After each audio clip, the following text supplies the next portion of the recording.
শীতটা একটু কমতেই আজ সকাল সকাল কর্তাবাবু চলে গিয়েছিল বাজারে।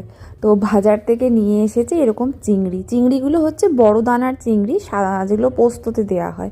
তো চিংড়িগুলোর না বড় বড় বাগদা চিংড়ির থেকে টেস্টটা খুব ভালো। তো যাই হোক, 500 মতন চিংড়ি, তো খোসা ছাড়িয়ে ওই 300 350 মতন বেরিয়েছে। তো ভাবলাম আজকে একটু চিংড়ি মাছের বেশ ঝাল করে ঝাল করে দিই। তো আমার মেয়ে তো এই চিংড়ি মাছ খেতে ভীষণ পছন্দ করে, তো সেই জন্য ওর একটু ভাজা রেখে দিয়ে একটুখানি সর্ষে, কালো সর্ষে, সাদা সর্ষে, অল্প একটু পোস্ত, কাঁচা লঙ্কা দিয়ে ভালো করে একটা পেস্ট আমার রাঁধুনিকে বললাম বেটে দিতে। তো রান্নার দিদি বেটে দিল। আর এখানে পেঁয়াজটাকে ভালো করে লাল লাল করে ভাজলাম সর্ষের তেলে। মাছ ভাজার যে তেলটা, সেই তেলেই পেঁয়াজ দিয়ে দিলাম, টমেটো দিয়ে দিলাম। পেঁয়াজ টমেটো, তারপর একটু বেশ পেঁয়াজ টমেটোটা ভালো করে লাল লাল ভাজা হয়ে যাওয়ার পর, একটা কালার চলে আসার পর একটুখানি লঙ্কার গুঁড়ো, মানে লাল লঙ্কার গুঁড়ো, আর তার সাথে হলুদ আর লবণ সামান্য দিয়ে মানে যে পেস্টটা করেছিলাম মশলার, সেই পেস্টটাকে তুলে দিলাম, দিয়ে অল্প জল দিলাম।